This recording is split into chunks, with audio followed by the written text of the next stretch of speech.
Hey, what's going on, everybody? This is Corey LeBlanc, Ceremonial Witch. My bad for this terrible audio video-ness. This is my fucking bedroom. I got my two little girls in the bath right now. My oldest one's in there playing with food coloring. Not dye, but food coloring.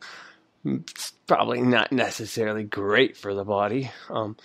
But I keep adding, taking out the water, putting different salts in there, neutralize it. I even have some baking soda and some vinegar in there, which was kind of cool. I mean, a nice little explosion. But that explosion actually is a type of alkaline electricity, so to speak.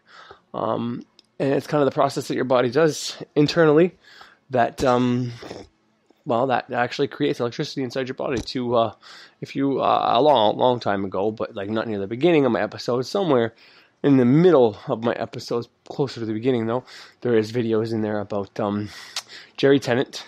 Talks about alkaline and its role in the body and curing everything from cancer, diabetes, Alzheimer's, all that stuff. Because your cells in your body run on electricity basically. So if your cells in your body are regenerating basically because they start, they're born basically, so to speak, your cells. And then, some of those cells are for different tasks, whether that's creating organs, from your skin to your heart, to your spleen, to your kidneys, to your tonsils.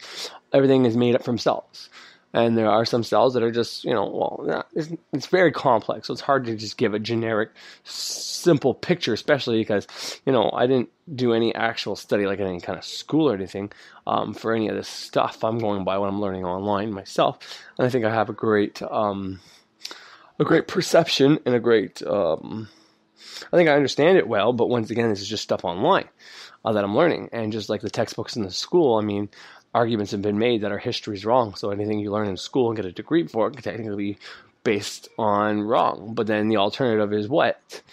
You're facing, okay, you're going to say, well, the stuff you're learning in school is wrong, but it's versus the stuff you're learning online where, all these sources are just basically the same in the end. Yeah, you can go back so far and it's going to be someone's either opinion or someone's firsthand knowledge. And if no one was there to understand the firsthand knowledge, then how is that different from an opinion if you have no way to validate it? So that all push aside what I just said, assuming that Jerry Tennant is a doctor, went to school, and when he suffered his own disease where he can only think 1 or 2 hours a day clearly, and he had to find out what was wrong with him in those 1 to 2 hours a day, and when he decided to look into pH because he realized, your cells run. He knew there was something wrong with him, and he knew if he could work up from the smallest level of our anatomy, of our biology, / chemistry, I guess, but not really chemistry. Physics is actually the first, and then physics comes before everything else. And so what he came up with was the fact that the cells that have to regenerate, the cells that are basically, because cells are going to be created, if these cells are not creating organs, and if these cells aren't doing anything good, basically, then that's how disease happens. So if he could fix his cells, then, I guess, roughly speaking, to use a Jordan Peterson term, he could fix his disease. And so he did. Not that simple, and that's why I always promote putting Himalayan sea salt in your water / juice.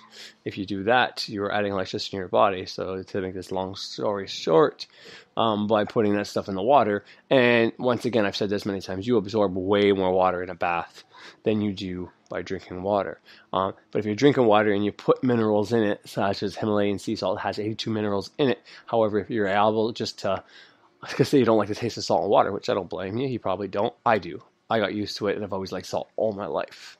Very much addicted to salt. And I want to talk about the salt, the iodized salt. Although iodine is very good for you, some European countries, the government's actually handed out iodine pills to the cities, to the masses, to the people because of Wi-Fi, because of radiation and stuff like that. Now, I don't know if these are places close to where nuclear bombs went off and all that, and that's radiation they're talking about, and it's been misconstrued as Wi-Fi radiation. But either way, I think it's pretty cool that there is a government out there doing that.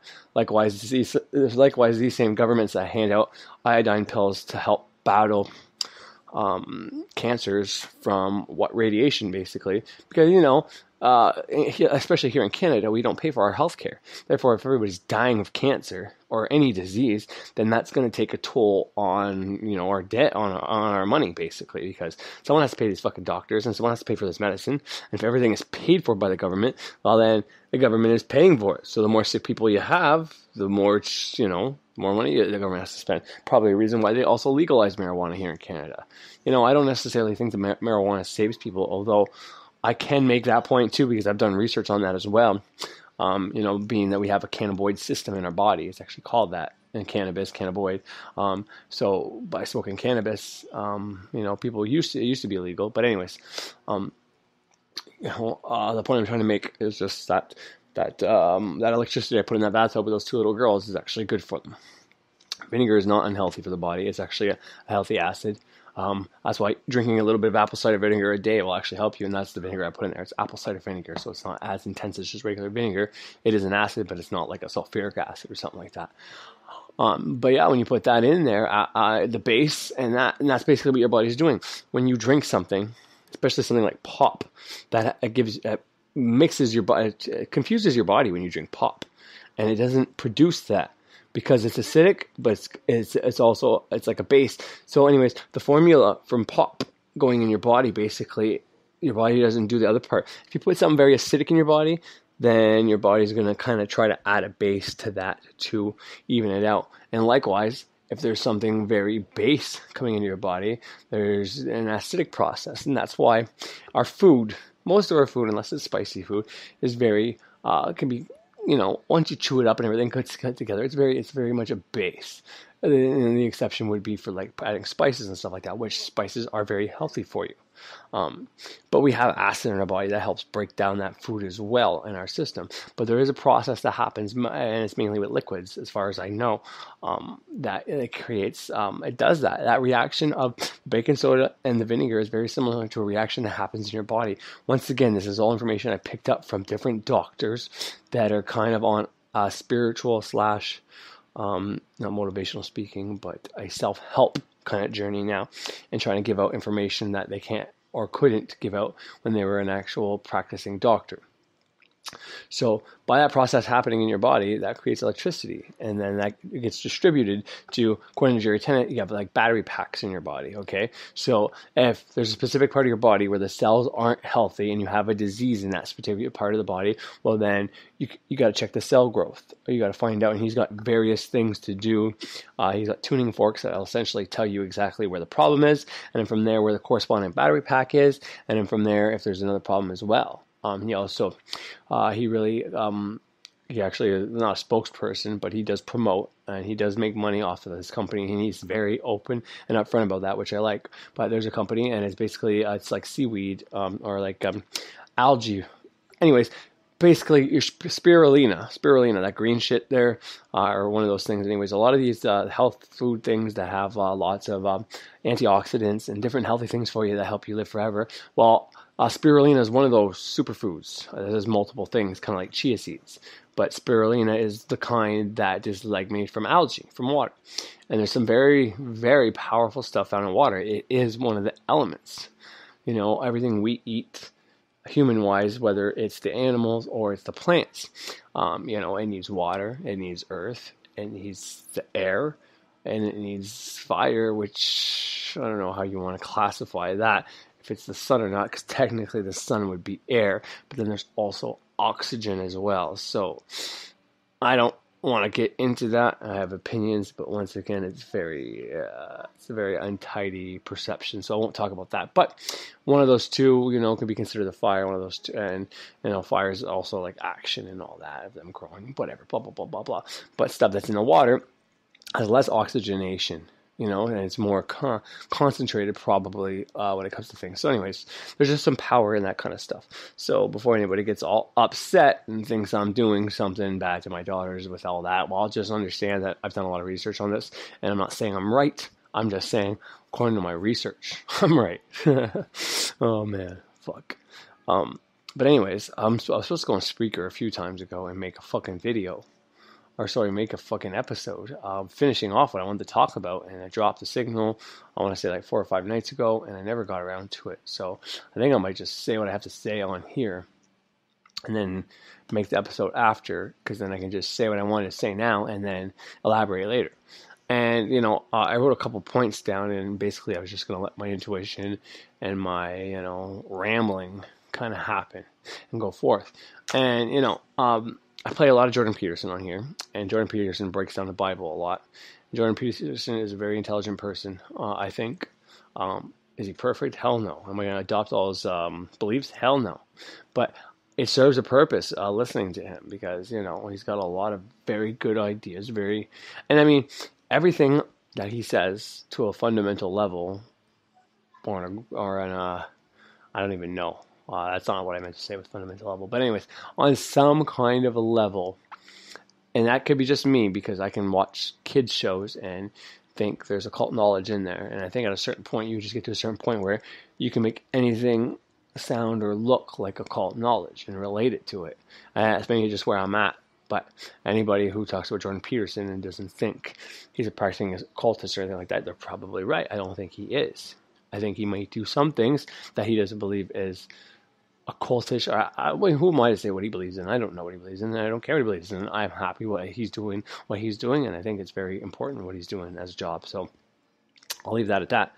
But his stuff that he talks about he talks about the Egyptian gods, and then he's relating to the Bible, and then, he talks about so many things, and to me, it's all occult knowledge. It's all things you need to go. I mean, when he talks about your personality, your persona, that's like your first house in astrology, where your sun is who you're going to show the world you are, but that's not really. And your descendant is actually more likely to be what you feel like. Not necessarily who you are either, but how you feel. What is more closer to probably the real you. And when it's really, in my opinion, it's just my opinion, but you're basically a mix between those two things. It'd be like your positive and negative, your conscious, your subconscious. And that's kind of another correlation with that. So he talks about that. He talks about shadow work and all that. He talks about young being the shadow side is closer to the real you. And when you incorporate your shadow with your persona, then that's closer to being you. And to me, that's what I try to do with astrology. That's what I try to learn with astrology. But anyways, pushing that aside, I was going to talk about the Psalms, right? The Psalms. That's in the Bible, right? Psalms. And as a child, I always saw the word Psalms.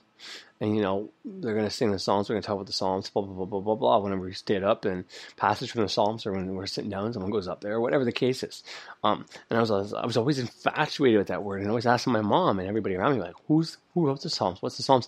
And maybe they didn't know, and maybe they didn't. They didn't want to say it. I don't really know. Maybe it's because there's negative connotations about it now, which is kind of sometimes hard to find.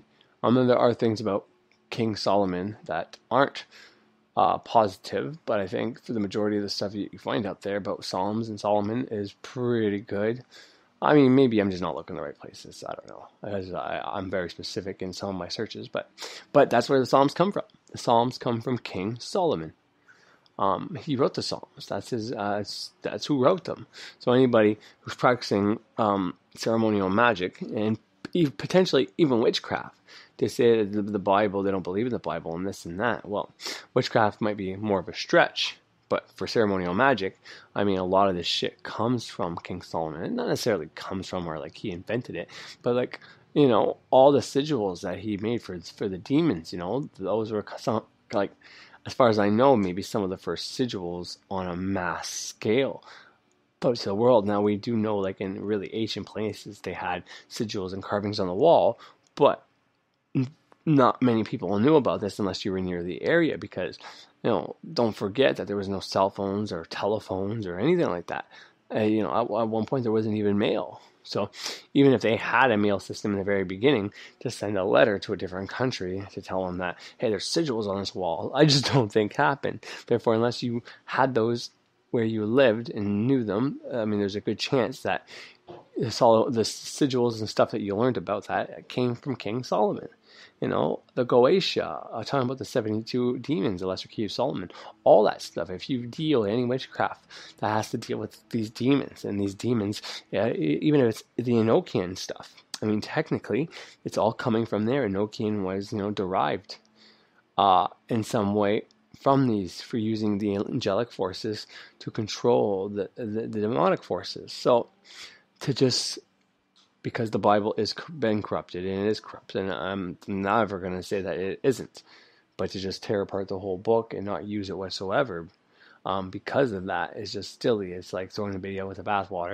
It would be like to listen to Jordan Peterson about the shadow self, completely agree with it, and then he starts talking about the transgender stuff that he did and being mean to people, and because of that, and because you think he's doing it because he's a transphobe or whatever the case is, maybe you got friends, or maybe you are, I don't know what it is, and then everything he said that you learned from Carl Jung, you just kind of throw away and say it's got to be bullshit because I don't like this. Well, that'd be the same thing as not using the Bible for magic. And I'm not saying that the Bible is right. I'm not saying that we should believe in the Bible. I'm just saying that the fact that King Solomon made the Psalms that are in the Bible, they probably twisted it to fix their own thing, but you can see through it, and that's the thing I like. When you add esoteric knowledge to the Bible, you find the true intention of things, even if they change things around. And, for the most part, we have a good idea of the things that they changed around. There are still some really bad things in there for witches and magicians to this day that are still in there. So that kind of sucks. And, maybe that was the intention. Maybe they directly put stuff in the Bible like that to get people to not like it, who were into magic, because if you add magic in all your magical books and you use the Bible as well on top of it, you can be a very powerful magician or witch.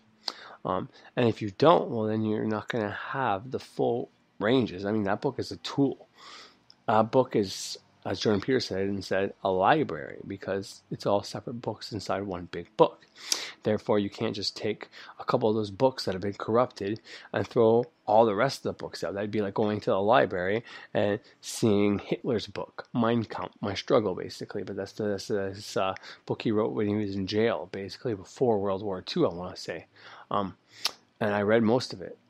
Not the whole thing, but I read most of it. And that'd be like saying, I'm not going to read any book from this library because it's got that, which some people do.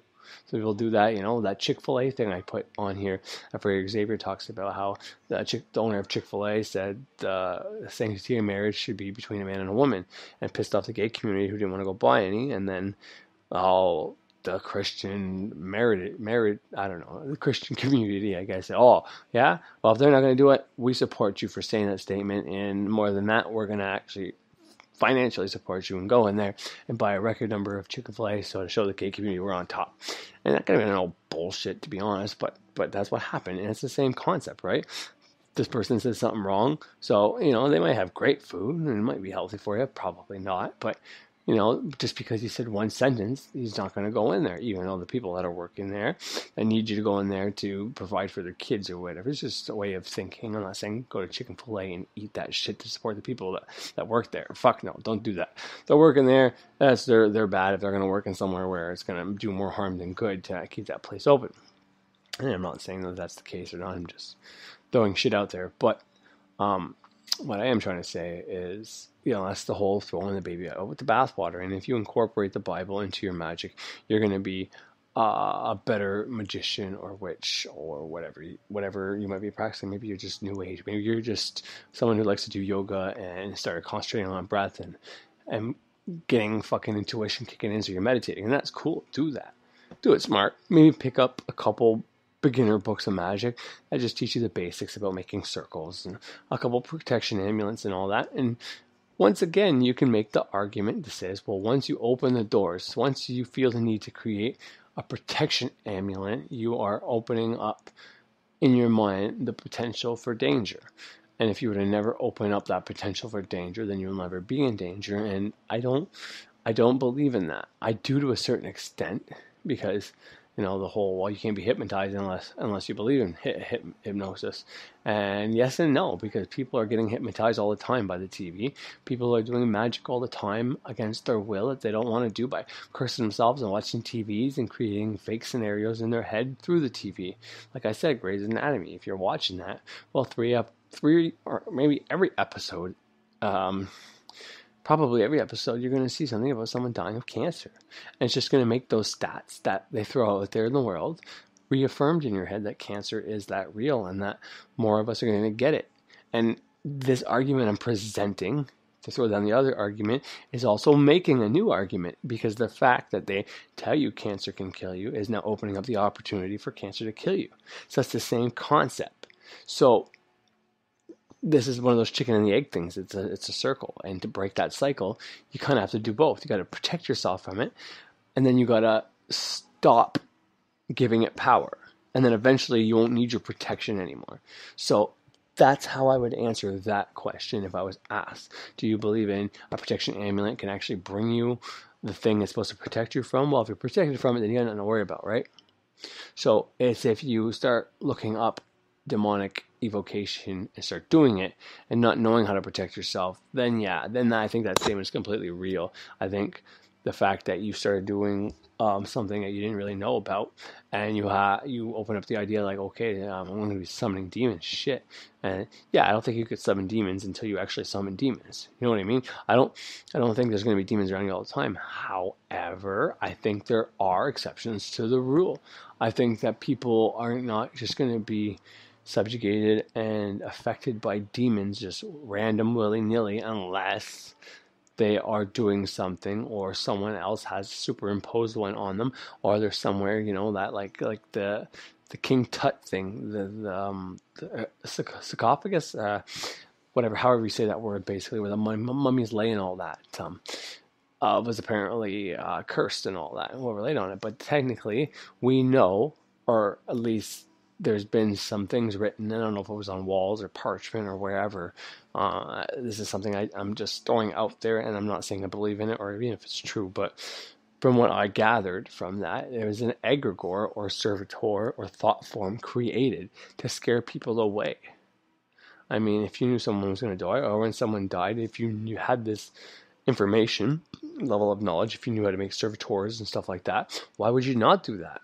Especially if you're stashing gold and shit in there, a lot of these old Egyptians and things like that. I'm losing my train of thought. Sorry. Some of these old, wherever they kept their dead, which we know is not the pyramids now, or at least we're told, but wherever they kept their dead sarcophaguses, they would put gold with them and stuff like that, and it was all stuff of the afterlife. Now, once again, I've given gold to spirits on my altar as well, but the way I give gold is I put the gold on there, and I tell them they can have whatever they need out of it, which is basically the essence of it.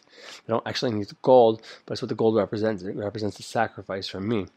And if I get some kind of knowledge, vision, or dream that I need to take that gold and chuck it in a fucking river or ocean or bury it or try to set it on fire, which means I have to get a torch that goes above what regular fire and my torch can do.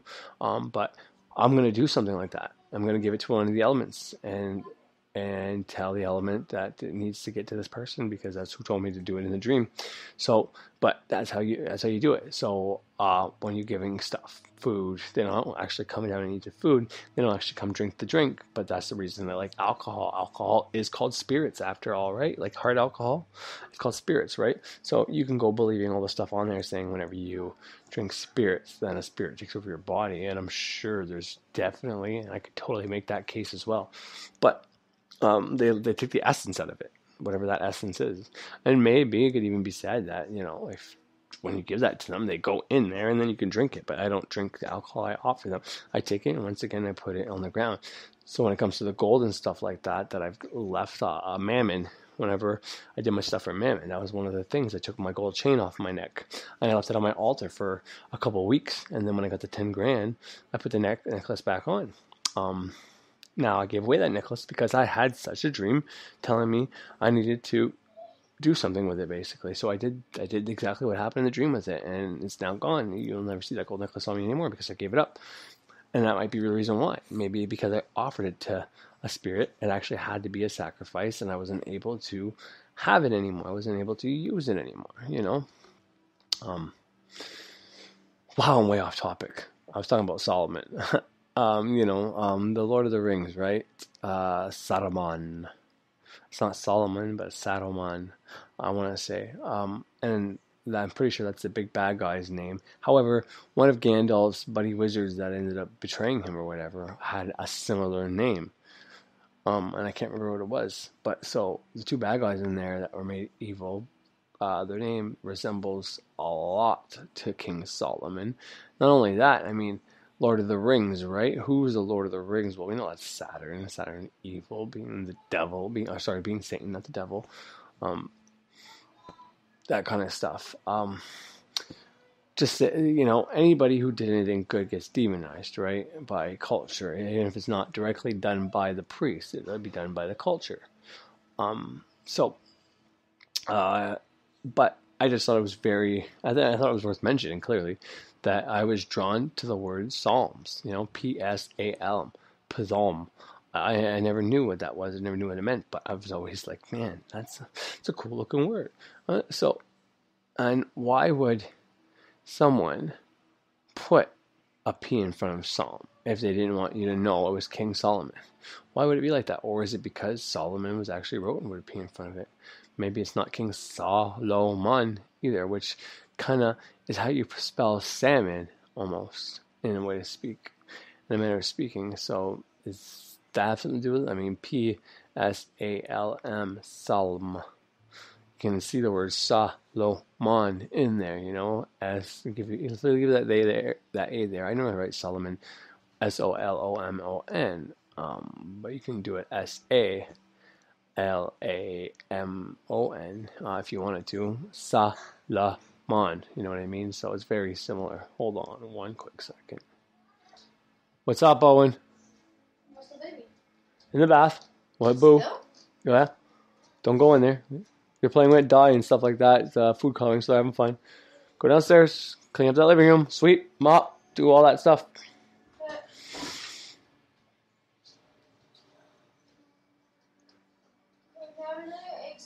Yes, go for it. Anyway, sorry about that. The stepson that got in trouble there is cleaning up the house a little bit. It's part of his punishment.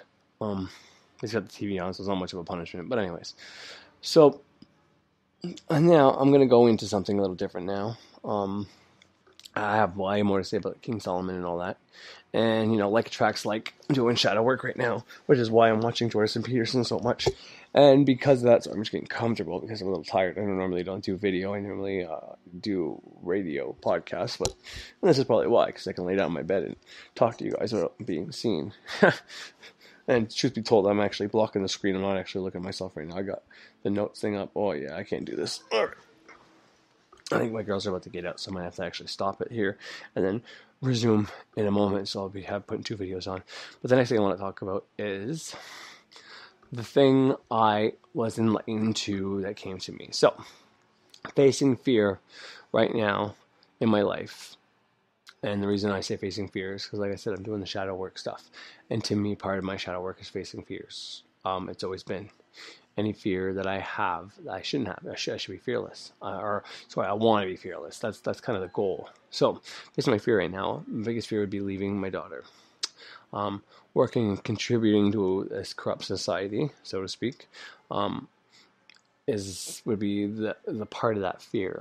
Half of it is wanting to stay home with my daughter. The other half is I don't really believe in the monetary system as it's been presented to me, and I don't want to be part of that system. At least when I was collecting EI, it was the money I paid into, so it's technically getting the money back I earned. Now I'm not doing that, and I'm going to be starting a job, and that was part of my fear. So I had to do a lot of reflection on this, and it's been stopping me from doing the episodes. I've been having trouble, I think, for the last 2 months now, producing this stuff, because I knew this was coming to a close, and that I had to make a choice, and I didn't know what that choice was. And truth be told, I wasn't asking for it every day, because there's different manifestations I had to do, but I was asking questions, and part of the problem was, it was not a problem, but I'm doing someone's birth chart at the same time, and I'm way past overdue for delivering on that. Thank God I'm not charging anybody for it, for fuck's sakes. But point is, I was using my meditation when I asked the questions for meditation to her chart. Because for one, as I'm going through this hard time, I didn't want, I even told her this in a message yesterday, I didn't want to, like attracts like, if I'm in a shitty fucking state of mind because I have to go back to work, but I don't want to. I have this internal conflict, huge, bubbling up inside me, building up inside of me. I can't do her chart accurately. I can't, because I'm going to have this condescending view of life, this anger inside, this internal conflict, basically, and especially when it comes to like Saturn or Pluto or Mars in one of her signs, which I wasn't going to do Pluto, but whenever that happened, I'm going to give her, definitely a really good version of the negativity, and maybe that's what she needs. You have to go downstairs and get a towel. I don't know what to tell you. They're all downstairs. Here. Wrap yourself up in this, unless you have one in your room that's better size, and grab 2 towels. Hurry up. Go. Look at you. You're supposed to get a bath to clean up, not be more full of stuff. All right, go. Sorry about that. Oh, not on film. Go. She can follow you. It's fine. She has to go downstairs anyways. Sorry about that. Follow the dog. Go downstairs and get a towel. Get warm. Leave the fan off. Sorry about that. I forget where I was going. No, I know where I was going. Okay, so I'm going to give her a very good negative perception of what the dangers of Saturn being in her sign are, for sure. And I might overstate it. And that part will be accurate. But I could also do that from a centered place and see both sides accurately and maybe not put more emphasis on one or scare the shit out of her. And the same thing, if I'm too happy and love and light over here, then I'm going to give her only positive aspects and leave out the negative and dangerous things. So I didn't want to do her chart in either one of those because I think I'm a fairly balanced person overall, for the most part, until recently. And I started getting back on the Max Egan stuff, which is nothing wrong with Max. But like attracts like. So when I started watching this stuff telling me about the issues in the world and how we need to be free, monetary system, promissory notes, blah, blah, blah, blah, blah. Which I put a Jordan Peterson episode on there too about, because he talks about promissory notes, and trust is the best community, natural resource. Talks about Japan having no natural resources, but they have trust in their culture, and so everything works for them, and they do have the best business structure. Fucking Tokyo has so many people in there. I forget the number, but it's ridiculous, okay? It's like probably the same amount in my country in Canada, or maybe at least in a couple provinces. And, our smallest province is bigger than Tokyo.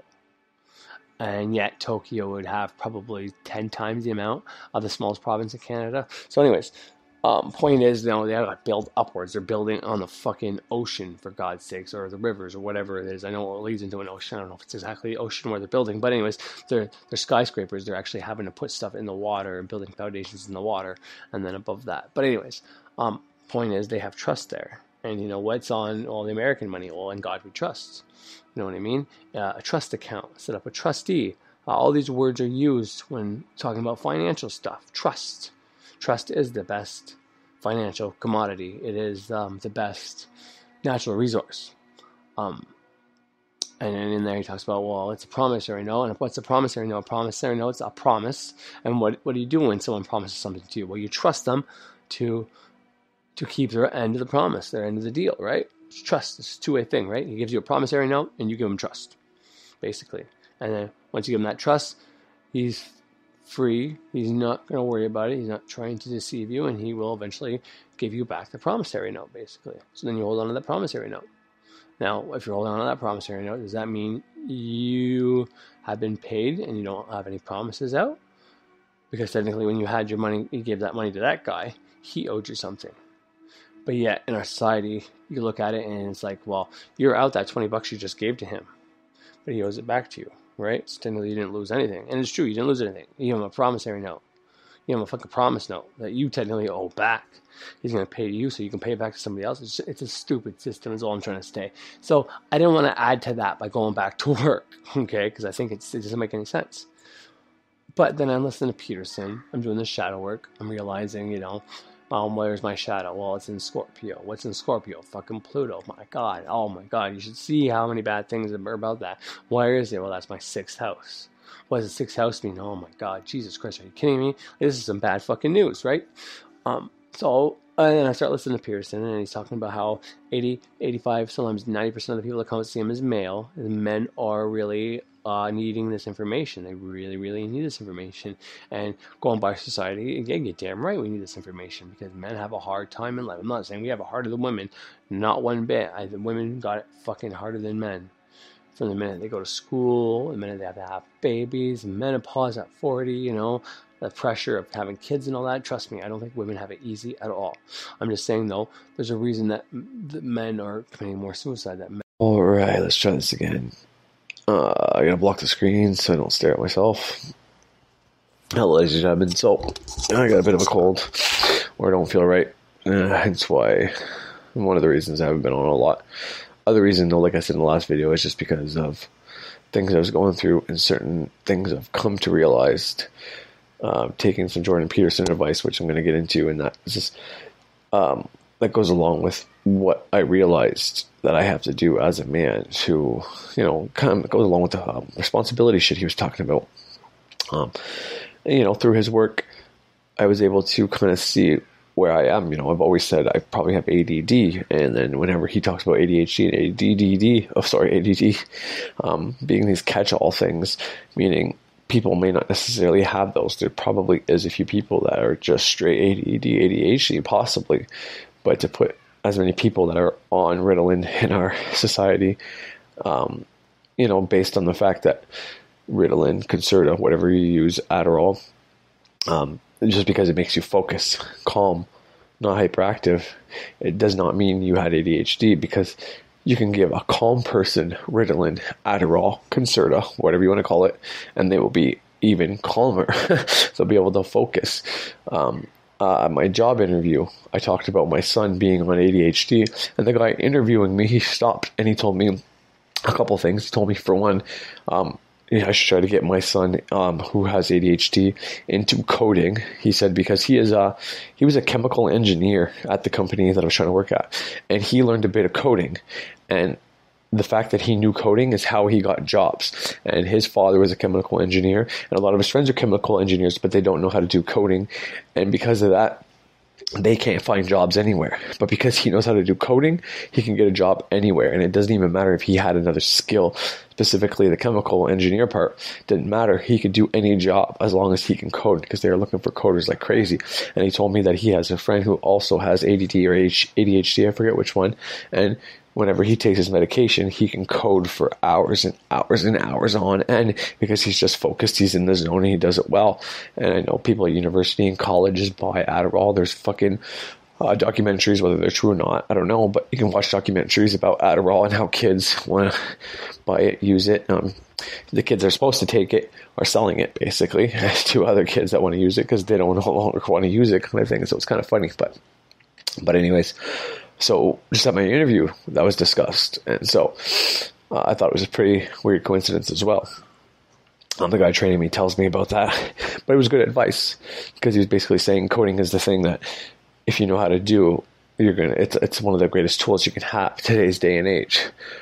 So for any of my children, whatever they want to do for a living, have their, second, third option, whatever it is, if they can get into the computer coding, they're going to be set for life, because coders are getting all the jobs at the moment. But from anything from like the Bitcoin to just, any kind of computer engineering to, just regular stuff, doing websites for people and shit like that. There's so many jobs you can do if you know how to do coding. So that's some good advice for anybody out there who's a parent or who doesn't know what they want to do with their life. Well, until you figure it out, learn some computer coding, and, you're going to open up your options tenfold, basically, maybe even 100-fold. That's not what I want to talk about. So when I ended the last video, I was talking about how I couldn't do that woman's birth chart, being in a bad place, being in upset, sad, depressed, whatever I was in, because I had to go back to work, which, I eventually realized that, it's me doing this, thinking this way, feeling this way. I had how many years off? During that time, I could have been trying to find a job that I wanted to do, and it would have been something I picked, and I didn't do that. I just kind of pissed the time away, enjoying it and learning. And I'm glad I learned all that I learned, and I'm glad I learned what I'm about to tell you. But the point is, I can't blame anybody else for what's going on but myself. I put myself in the situation, and now it's time to get myself out. But anyway, so when it comes to her birth chart, being that I was in whatever you want to call it, dark night of the soul, doing the shadow work, all that stuff, I wouldn't be able to do it from a good place. All the negative aspects in her chart, I would be emphasizing on, and even the positive ones, I'd probably give her just a negative twist, because like attracts like. I was in a negative place, so her chart was going to be reflected negatively. And the reverse is true, which is how I ended the last video. If I was too positive in love and light and thinking everything's great, kind of like my video about waxing and waning, when the moon is waxing, I'm way more positive and I don't worry about money and this and that. It's easier for me to be positive. When the moon's waning, as it is now, it's way more easy for me to be negative and, self-loathing and depressed and, woe is me, I'm so woe, and complaining about everything, which is kind of the way I am right now, which is, just goes to show you that I'm not lying when I tell you this shit. It's kind of how it works for me, being that my moon is in my second house. Second house is ruled by Taurus. My second house is your finances and all that crap. That's what I went through in my last episode. So because when the moon waxes and waning, like I said, it's easy for me to either be happy being poor or being pissed off being poor, because that's what the second house is about. But anyways, so I haven't finished her chart because of that. That being said, I was using my intuition to do her chart. So I was kind of getting into the fact that I normally ask questions for my meditations, and I ask questions before sleep so I can get the answers. But for the last month, probably more now, I was supposed to be doing this woman's chart. So the questions I was giving were for every sign. Her sign, whatever sign her ascendant line started in, I would say, okay. And I would ask the question, what do I need to know about this? And then I would come up with the correspondences and the answers by morning, kind of thing. And, to speed up the process, I would do a meditation once a day, and I would ask a question about whatever sign, and then before bed I would ask the question about the sign. So this way my bias wouldn't get in the way. This way my negative emotions wouldn't get in the way, which they probably still would have an effect on it, but I was trying to do my best to not let it taint her chart, because your birth chart is a very personal and very important thing. And if I'm the first person looking at her chart, I already gave her a description, that the website I used to make her chart, I already gave her that initial one. So she's got something to look at. And, anybody can put their information anywhere and pay for one. But I didn't want to be the first one giving her a reading and, being one of my first readings on somebody I don't know and just completely fuck it right up. I didn't want to do that. That wouldn't be right. And then she might just think of astrology, magic, everything's just bullshit. So unfortunately, I'm being over analytical, being very, which is what I do for everything. And I'll tell my wife one thing in the morning, and then by the afternoon, I've already changed it. And by the night, I changed back. I'm just all over the fucking place half the time, and God only knows why. But the point is, knowing that I'm going through this process for the second time that I am conscious about. I probably had these issues going a long time, but it's not until I got into self-development, spirituality, that I realized that this is one of the classifications of, dark night of the soul, shadow work, as Carl Jung put it. And it's very important.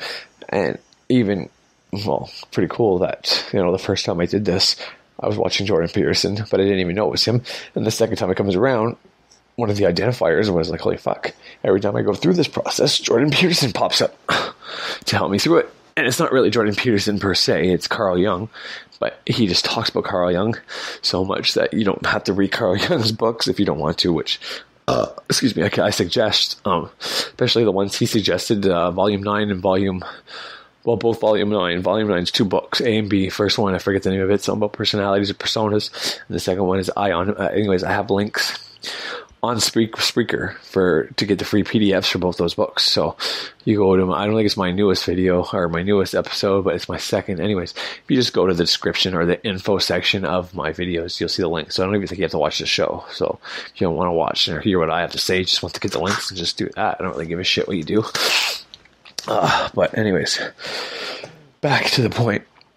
So like I said, to face my fear of working this job I don't want to work / leaving my daughter is probably where this whole thing centers and stems from, which isn't necessarily shadow work, is not facing your fears, but for me it's all tied in together, because the last job I left or was forced to leave, I incorporated things that I thought I learned from Carl Jung, meaning to stand up for yourself, to not be a pushover. You know, like I said, people around me that I thought were being negative, I didn't want to talk to anymore. I realized that it was harming me and I didn't want to be around it. It was toxic, for example. However, there's probably better ways I could have dealt with that than the way I dealt with it.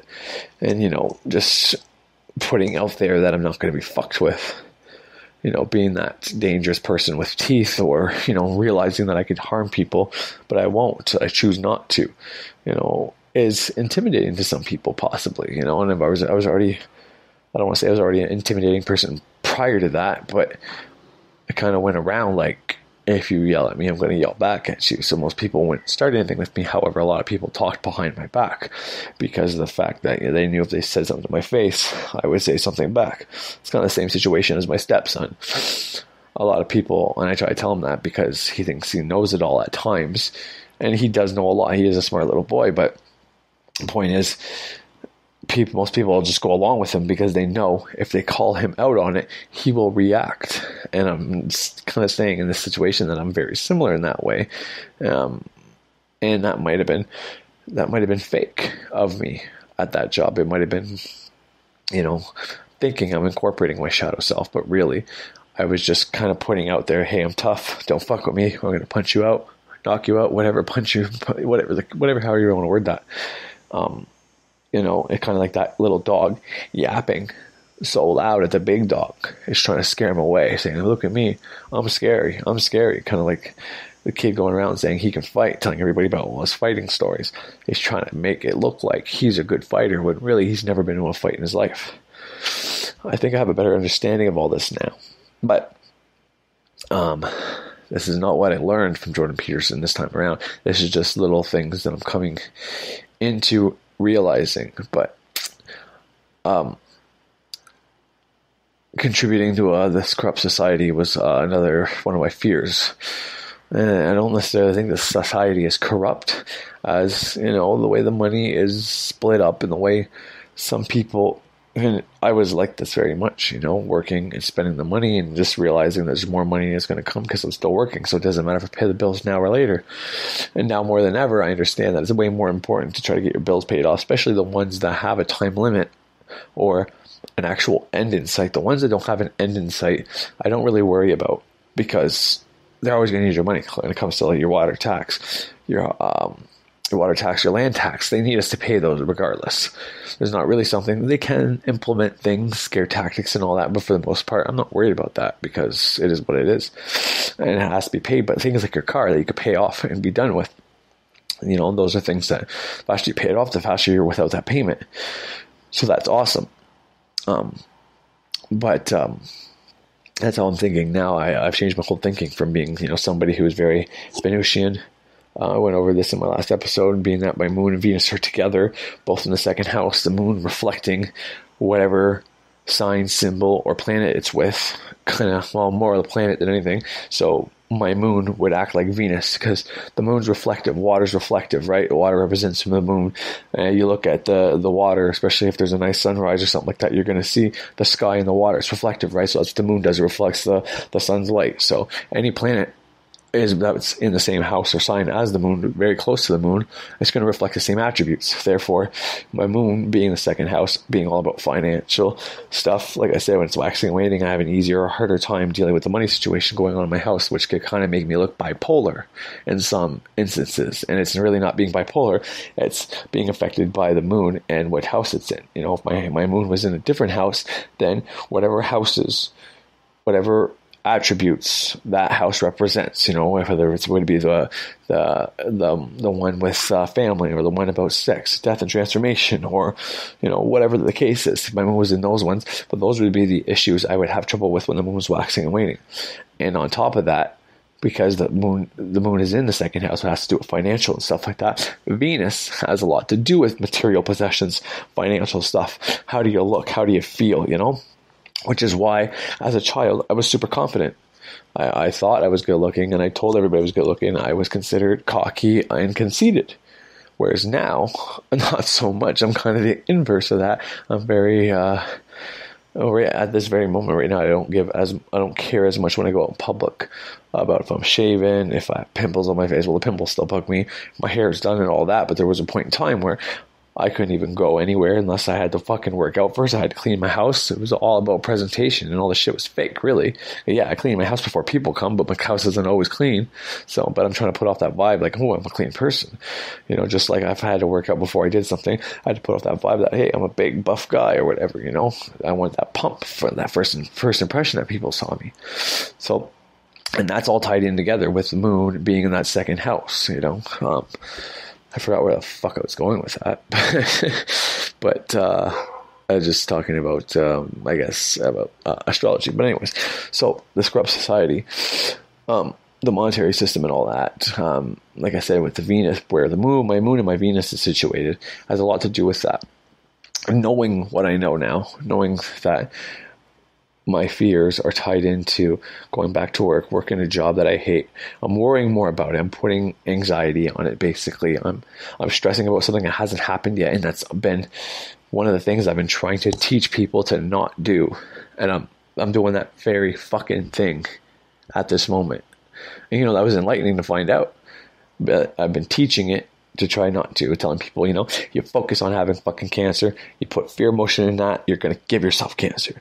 If you focus on your money problems and you put emotion in that, you're going to have money problems. So as I'm teaching this, I'm trying to fucking help people, and at the same fucking time, I'm doing the exact thing that I'm trying to teach people not to do. I'm being a hypocrite. I'm being a fucking walking contradiction. And I can't stand that. And then to come to realize that I'm doing that very thing I fucking can't stand, I was like, what the fuck is wrong with me? Like, what is going on, you know? So I had to fucking dig deep. I had to take time off of everything. And for the last few days, just fucking do nothing. Just lay on the couch with my kids, you know, for the most part, which, you know, I did and I didn't. I would still listen to Peterson when I was tidying up and making lunches and all that, but I spent a lot of time just laying on the couch with the two girls. Well, with Owen before he got in trouble, if he was upstairs with us helping with the baby or whatever. But for the most part, the boys go downstairs, and they don't have to, you know, like Austin was just upstairs not too long ago, on the couch for the most part. You know, if me and the wife aren't going to sleep, or it's not like 9 or 10 o'clock, I don't care who's up in the living room hanging out with us, but at a certain time, it's like, no, we need our time, go downstairs. But anyways, coming into this realization that, you know, the very thing I fear was the thing I'm trying to teach people to not do. It was enlightening, and it helped me realize that, you know, the first time I did the Dark Night of the Soul helped me during that time, but it wasn't completely done. So you can also take the point of view that I'm saying it's not a one and done, but maybe if you do it right the first time, you could potentially have a one and done. So as much as I said, you know, I don't think anybody could have a one and done when it comes to your Dark Night of the Soul, doing the shadow work and all that. I think you have to continuously work at it. It's kind of like with the emotional blocks, you know, you're going to eventually have emotional blocks build up, unless, like I said, you live in the fucking forest, but they're going to keep building up eventually. But anyway, so what did I come to? What did I realize I need to fucking do to basically get out of this self-loathing, desperate fucking, not desperate, but Jesus, I can't even think of the word, depression, basically, that I've been going through. Well, I haven't completely gone through it yet, so I can only tell you what I think I realized. And it's better, basically, I gotta face it. I gotta jump back in, but this time it's gonna be a choice, you know. After, you know, taking almost 3 years off and trying to piece all this shit together, you know, the magic, the fucking law of attraction, the spiritual side of things, you know, the connecting to source and spirit, the trying to give up the drugs completely and not think about it anymore, you know, all this stuff. I can now go back and be a better, you know, worker by choice and not by quote unquote forced slavery. You know, we traded in owning and abusing slaves to becoming slaves ourselves. All right. And that's why in the last episode I did on Spreaker, I played a part where Jordan Peterson actually said that. And it's an idea that comes from Carl Jung once again, that You know how everybody talks about us being slaves, you know, and the government being our slavers, I guess, or the elite groups, basically by paying taxes and, you know, whether or not our birth certificate does have money that we can claim and use, you know, unless you do that process, you're not really going to know. You can only go by what other people say. And to me, I think there's some validity, and I think there is something to that. But the same sense, if you can't do that for whatever reason, whether it's because you fucking have a family or you can't do it because, you know, you have too many contracts in your name, you know, you're married, have vehicles, and if you were to go get rid of your sin and all that, you could technically lose those things. I mean, if you think that, then you got to do a little bit more background on this stuff, because there are ways around that, I think. But once again, I've never done it, so I can't tell you either. So I'm not going to pretend to know something that I've never done. But what I do know is, or what I suspect is, if you ponder this idea of, instead of owning slaves and abusing slaves, that we've now become the slave, okay? When you add that idea to what we know about karma and ancestral DNA, and what great philosophers and mages and masters and the alchemists and, you know, witches and ceremonial magicians, okay, when you add those ideas that all these people have had about your ancestral DNA, you know, Birch talks about the fact that we've all been a different race. Dolores Cannon talked about, you know, if you were a fucking KKK member being mean to black people, well, then the next life you're going to come back as a fucking black person, you know, which could put a whole new twist on Martin Luther King, you know, and he would be the example of, instead of becoming a black person and trying to oppress white people or be discriminative and racist towards white people, you say, I have a fucking dream. And in this dream, it was whites and blacks get along for the rest of humankind, and there one day be a black president. And that's not another thing. You know, this is kind of the idea I had, and so on have stated. The New Age, Old Age, hypnotherapists, channelers, mediums say that everyone in the past and future, like Dolores Cannon stated, that if you were, you know, a member of KKK, okay, I'm just repeating. Should I just repeat it? Sorry about that. I'm looking at my notes here, and it's hard to focus right now because I'm tired and I'm a little stuffed up and shit. But so. The point, and if you don't get stuck on the wheel of reincarnation, and we become more dense and worse as we go, and now we think we're slaves, but maybe we're paying back our karma, for all the terrible things we've done to each other. And once you go and continue to go through an awakening or initiation and the darkness of the soul, you come to this or similar truth. And once you truly remove this block and repay the debt of the karma of, you know, making people suffer over and over in every lifetime you've had, maybe once you just come to this realization, you don't have to necessarily pay the debt back. But if you're not going to realize it, if you're not going to come to this realization, then yeah, the only place for you is to be a little slave until you can figure this out, basically. You know, being that little slave, being quote unquote oppressed by the elite, the governmental groups and all that, that's there to basically push onto you that lower chakra initiation that I talk about so much, that Saturn chakra, that fear-based media that will bring on to you, you know. When you realize everything you learned is probably not true, when you realize that there's a lot of fucking scary things out there in the world and all that, you start opening up and you start realizing, well, who the fuck am I? And that alone starts the initiation process. And so the point I'm trying to get at here is, when you realize that, okay, I didn't want to work anymore. Oh, I'll get into this in a second. But anyway, so when you realize that, you know, working is probably just paying off the slave debt. Whenever, you know, like if you go by what Dolores Cannon said, you know, if you were oppressing somebody, well, then you're going to come back as the oppressed, so you know how it feels to be on the other side. We're all just actors playing these fucking roles. And until we're all on the same page and we're going to say, you know what, we're going to stop acting and we're just going to be nice to each other. And if we're nice to each other, we stop fucking caring about material possessions to a certain extent, you know, because you got to have some pleasure in life. You can't just go through life fucking meditating it away and thinking that's all it is, because not everybody's built the same. Some people can meditate probably all their life, and other people probably can't. You know what I mean? Probably will have to look forward to something. Hello? Yeah, baby, what? Are we going to get the snacks? Yeah, I'll be done in a second. Me, Mommy, and Cece go. What? Me, Mommy, and if you guys want to, but I'll be done in about 10 minutes if you want me to go with you. So tell that to Mom and figure it out. I can only go with you in about 10 minutes. So if you guys want to go, you can go. And if you want to wait 10 minutes, then I'll go with you. So it's up to you. Sorry about that. I only have one smoke left, and I just lit it right now. So they want to know if I'm going to go buy smokes or not. And I said in about 10 minutes once I get through this, because I've already been on here probably for, 20 minutes. Once again, I have my notes up so I can't see my face, so I don't get all freaked out of how I look like. But anyways, so point is, you have to pay back this debt to a certain extent. And, most people have probably already paid back the debt.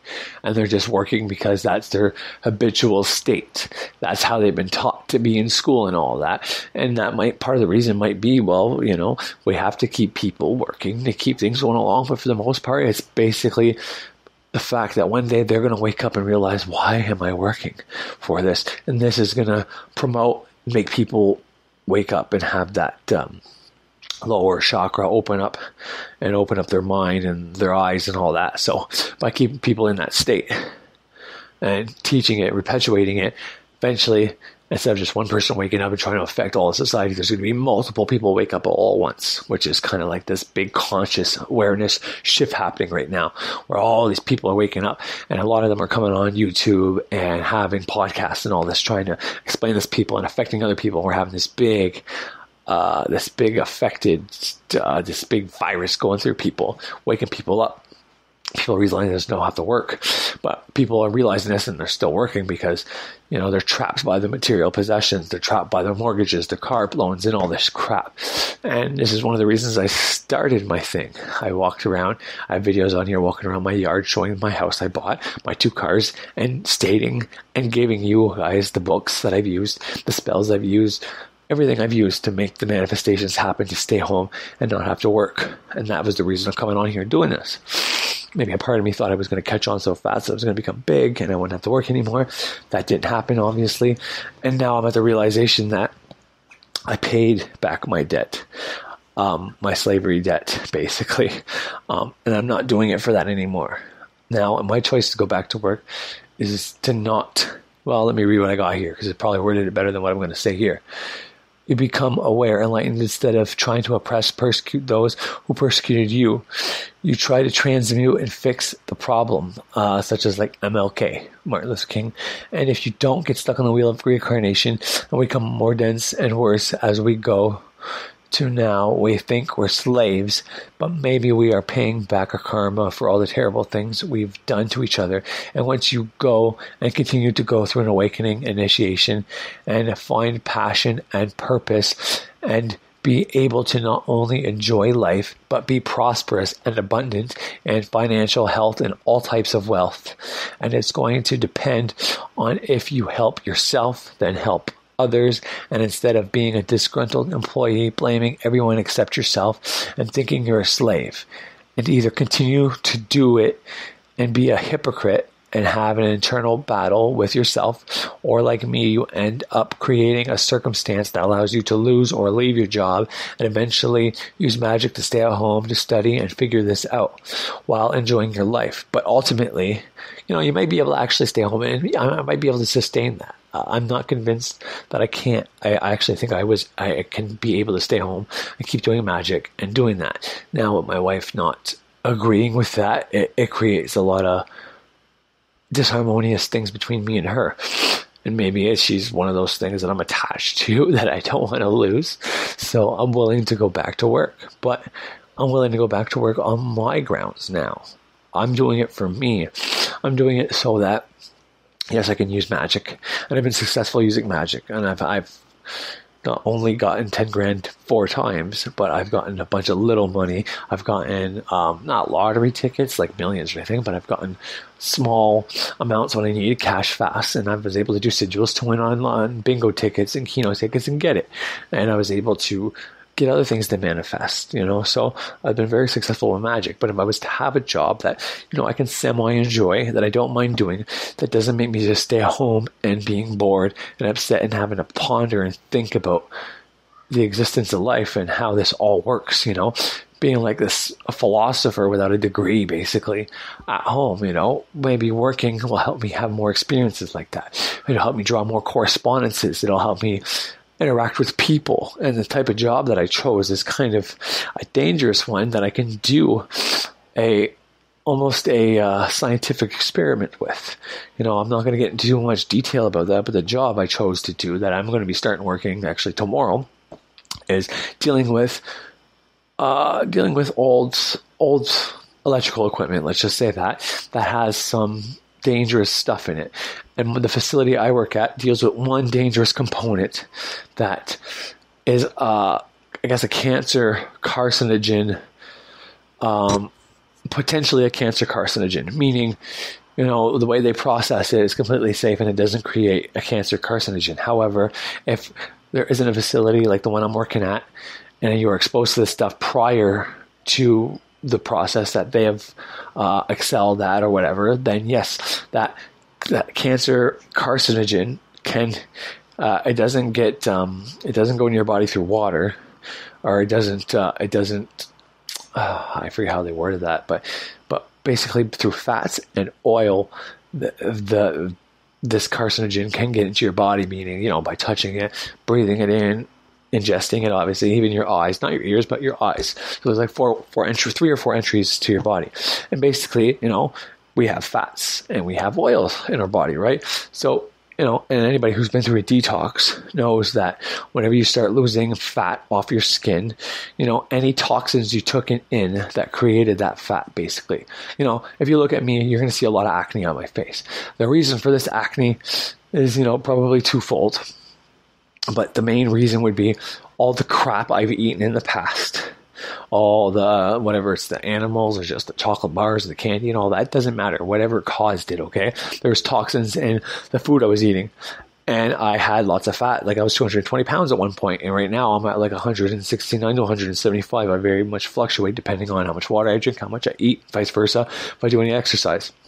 So as you lose weight, all the toxins that were in the food you ate that created the fat that is in your body, when you lose that fat, those toxins get released and they come out through your pores, is one of the ways anyways. There's multiple ways: pee, shit, whatever, sweat, and most sweat would be kind of like your pores. So these toxins come out through your pores and they can create acne and stuff like that, So the stuff I'm dealing with at this job, if it gets absorbed by your skin or comes in your body, it may not do any harm.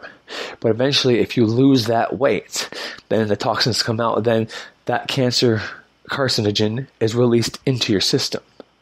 Therefore, it could create a disease. So by knowing what I know about magic and the fact that if you put fear into your anxiety, stress, ideas, thoughts, that can create either what you want or what you don't want. Meaning, if you put loving emotion into becoming rich or a successful parent or a successful fucking astronaut, and, you obviously have to put forth action towards that, try to become a fucking pilot, at least, of a plane, and eventually work your way up. Maybe join the military, and continue to do this magic, and eventually you might get the opportunity to fly that jet, the plane in outer space, if such a thing exists. So it works both ways, the negative way or the positive way. So being exposed to this, and I mean, most people are going to say this is a fucked up experience to do. You're fucking with your life. But I truly, I believe that whenever you die, it depends on how you get to go up the hierarchy or not, if you're in fear. And I don't believe I would be in fear upon death, even if I got something like, quote unquote, the sign of June, or sorry, the June to the July sign in astrology, except the different meaning for that word. If I was to develop something like that, obviously I don't want to say it, whatever. I may call it a superstition, but so the point of all this is, I'm going back to work, even though I know I can stay home and I can manifest money, but I don't want to keep putting a strain on my relationship with my wife. And I don't want to just have to manifest money to pay the bills and not be able to have extras for the kids to do certain things. I want to actually have more than enough. So if I can still do the magic and work a job and have a paycheck that covers the bills, and then the magic is just extra money coming in that I can eventually find something I want to do or create a business that can sustain itself so I don't have to work this job anymore, then great. But to stay at home and just hope for the best and try to keep doing magic without putting forth the action, it's just eventually, I believe I would eventually not get my manifestations to happen, is what I truly think. I think there's only so much you can ask for and then stay at home and whatever. And plus, like I said, my daughter's going to be 4 next year, or she's turning 3 this October. So next October she turns 4, which technically we could probably start her school the following year because she would still be 4 upon the school starting in September, but then turn 5. But anyway, so I would only have 1 to 2 more years home with her anyways. And it probably is important to get her to play with other children right now as well, at least for 1 year. So all that put into, a perspective, this is why I'm doing this. I believe that I don't have to be a slave anymore and pay for the karma that, in past lives I may have been that Auschwitz camp guard, and this is why I like listening to Jordan Peterson, because he puts it in perspective. When you take that idea of how you're more likely to, instead of being that person who would have did the Underground Railroad and helped people get out of that, there's more of a chance that you would have been somebody oppressing somebody else than you would have been that savior type. There's way more of a chance that you would have been someone who was a dick and used these people for malicious intentions. So you take that idea that you're most likely one of these bad people, and you add it to the fact that Dolores Cannon says, if you were someone being oppressed, that eventually your next time you'd be an oppressor. And, whether that's because you don't need to suffer anymore because you've been suffering too much and it's God's way of making you not suffer. Well, this time we'll put her on the good side so she's not being oppressed against, or it's just the way it works. You get everybody to play every role, This time you're going to be German. This time you're going to be Austrian. This time you're going to be American. This time you'll be Canadian. This time you'll be Chinese. Every reincarnation, you're somebody different. But because of that, every time you reincarnated, you might have been a slave, or you might have been the person who had slaves. So, and now in today's day and age, there's a lot of talk about how everybody is a slave who is working, essentially. So we traded in being slave owners to being the slave itself. And the point I guess I'm trying to say is that I believe that in some small way that this is part of everyone's karma. You have to slave away because you own slaves at one point. This is part of this transition. And overall, we're taught that we have to work and do these things because, it's better to have a job and have a purpose and have meaning, go to work, make money so you feel like you earn something than to just stay at home and not feel anything. Because if you see people on disability and welfare and stuff like that, you kind of piss their life away and they're not really happy, even if they have not a lot of things and they have extra money and they play video games all day and they have their pot and their drugs and all this shit, they're still not happy, even though they have everything they want and they don't have to work. Whereas there's a lot more people that work a job that find meaning and feel like their life means something while they're working. And in my experience, when I was working, except for the last few months, I was generally happy, and now I've been off this whole time thinking this is what I wanted, but I wasn't very happy. I was doing a lot of things that would suggest that I'm not happy. And, there was times that I thought, maybe I was under attack, demon, whatever, because of all the shit I was looking at. But really, I think it was just my psyche telling me that, you need something, you need a job, you need something to do, because that's why you don't feel happy, because you're not really doing anything about it. So when I added the slavery and all this other stuff and I put it all in perspective, instead of going to work and thinking I'm just working for somebody or I'm a slave in this big fucking corrupt system where money is not real and all this shit. No, I'm not doing it for that. I'm doing that to have something to do, to find a purpose, to, move my life ahead instead of just standing still and pondering the great mystery of life. It's a lot easier to figure out things whenever you're around people doing new things or whatever than just sitting at home and going on the internet and looking at stuff that may or may not be real. So that was kind of the thing I kind of realized a couple of days ago, which really helped when I came into the knowingness that, how did I put it? I truly think that in a way I can't explain with the English language, but I know and feel that this is right and real and true. And I mean about the whole slavery debt thing. We work and in this system because we're paying back this debt. But I truly believe that it's been enough years that everybody's already paid back this debt, and we're just waiting for this quote-unquote awakening to happen for everybody.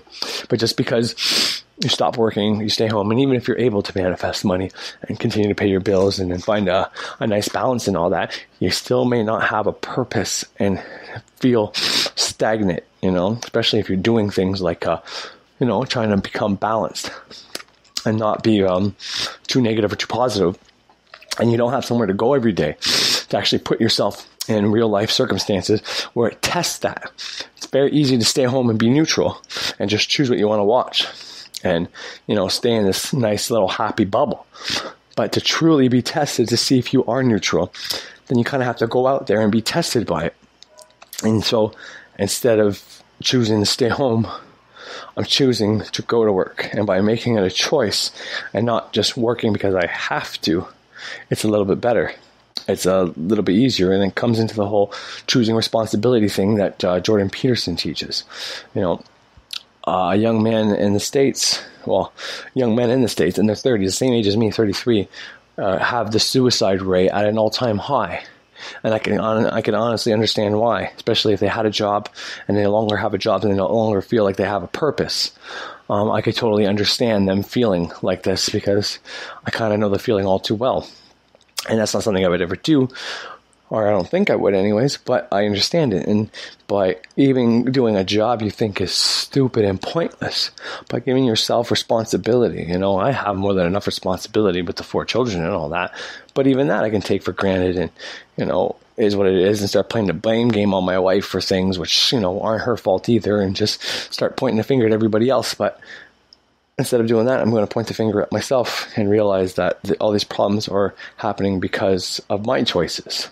And as much as the last, 3 years have been enlightening, off and on from a couple jobs there, a roofing job and a factory job that didn't last very long, either one, but basically being off for the last little bit has basically taught me that I kind of need to work to have meaning in my life. And it does suck if you're tired and you come home and you can't enjoy your children and all that, but at the same sense, if all your children are in school at the same time as you're working, well, that's something you have to overcome. And how are you going to overcome it? By staying home and not working? Well, then you're just creating a new set of problems. So basically, by going back to work and being able to come home and enjoy them instead of just fucking blaming my job for being miserable and blaming them for being too excited and blaming everybody else but myself, it's going to be my time and my job to figure out if I can overcome that or not, if I can actually work all day and come home and have the energy or not, because all the metaphysical studies I've done tell you that you have and always have within you all the energy you're ever going to fucking need. Energy is in the air. The life molecule that scientists are trying to find is in the air we breathe. And that's how life is sustained. Something the Eastern people call prana, something the Chinese people call qi, or different places in China or Taoism call it Qui-Gon, or Qigong. There's so many different words for the same thing that we can't see. It's kind of like ultraviolet rays. We can't see it, but we know they're there. So that energy is within you, and all you have to do is be in the right state of mind to do it. So I guess ultimately that's what this comes down to, is I'm going to be practicing staying in the right state of mind while working this time and not allowing my mind and the internet and, fear-based media and all this shit to tell me that I'm a slave and I'm just working to pay taxes and whatever the case is. I'm now doing it for myself, to put myself on the test, to put myself on the line. That little science experiment aside, even though I think it's pretty cool that I'm going to be around something that can cause cancer, and I'm going to do everything in my power to not have it cause anything, and that might mean completely ignoring it and not giving it any power by focusing on it, and say it does happen, and I'm going to put myself to the test and be able to get rid of it. Not that I want that to happen. That's not wood, but I knocked it on anyways. That aside, the ultimate test is to be able to go to a job all day, and this is going to be a shift work job. So I'm starting in depending on your life, it could be a good thing or a bad thing. With having 4 kids, I don't think it's necessarily a good thing, but point is, the test is going to be able to work all day and see if I can come home and still have the energy to help around here, clean up the house, play with the kids, and enjoy my children. I didn't want to work because I wanted to stay home with my kid. But truth be told, if I'm only at work for 8 hours, they're in daycare or school for 8 hours, I'm not going to see them anyways. I'm not going to get in the whole fact that they probably shouldn't go to school, and school is designed to hurt them and all that. Problem is, our society has school, and until we have a society or a different option that the majority can agree on to get rid of school and have a new thing come in instead of school, then that's the norm, and you have to follow the norm basically, or else you could be punished, which isn't right, but it is what it is. But if they're gone all day and I'm gone all day, well, then when we meet up together, then the experiment is going to be to have enough energy to enjoy them and leave my shit at work. Anything that stresses me out at work stays at work, And then once I come in the door, I come in, And knowing what I know about magic, it's going to be pretty easy to create a thought form and leave it at work, Create some kind of servitor, and he stays at my job to protect me from whatever. And then another one at home to protect my children, That's how I'm kind of looking at it. I think it's going to be a very not intrinsic, but very, very fun exercise. And, just that idea alone makes it worth the while. Because, truth be told, there's sometimes where I think about it, it's like, fuck, I'm really going to miss my baby. But then I think about what I'm about to do and how much it could benefit everybody in my family by knowing what I know, by being able to either beat cancer, by actually being around something that could cause cancer, which nobody knows how cancer is caused. However, we do know some things that do cause cancer without a doubt. And what I'm going to be around, I guess, apparently is one of them. So that's kind of the point. Oh, sorry, I got my nose right. I need to clean it. So I'm going to end it here. But I hope everybody enjoyed. Yeah, that's what I had to say about that. And my next episode on Spreaker is going to talk about the same shit, but more in depth. So going by the last two videos, if you like what you heard, I'm going to tear this apart even more than I already did. And right now I got to go get smoked, because I just smoked the last one and I'm kind of dying.